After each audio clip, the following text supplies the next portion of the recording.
Hi friends, good morning. வாங்க copy குடிக்கலாம். விடிய விடிய கொட்டி தீர்த்திருச்சுங்க மழை சென்னையில அப்படின்னு நியூஸ்ல சொல்லுவாங்க. எதிர்பார்த்தேன். பழிச்சு அடிக்கிறாங்க. இன்னும் பங்குனே பிறக்கல, பயங்கரமா அடிச்சிட்டு இருக்காங்க. அவங்க வேலையை அவங்க பார்க்கணும், நம்ம வேலையை நம்ம பார்ப்போம். அது வேலை நடந்துகிட்டே தான் இருக்கும். யார் வேலையை நிறுத்தவே முடியாது. நடக்கிறது நடக்கட்டும், சரியா? நான் ஏன் அரிசி மாவு இட்லிக்கு அரைக்கையில அதுல ஒண்ணு கலந்து அவள் கலந்து இட்லி சுடுங்க, சூப்பரா வரணும்னு சொல்லியிருந்தேன். அதுல ஒருத்தவங்க வந்து அளவு சொல்லுங்க அப்படின்னு சொல்லியிருந்தாங்க.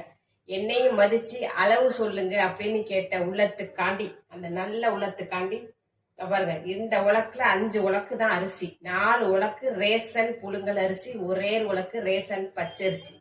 மொத்தத்துக்கு 5 உலக்கு எல்லாமே ரேசன் அரிசி தான். நான் நல்ல அரிசியில போட மாட்டேன். யாராவது கெஸ்ட் வராங்கன்னா மட்டும்தான் நல்ல அரிசி கலந்துக்க. மற்றபடி ரேஷன் அரிசியில தான் நான் இட்லி சுடுவேன்.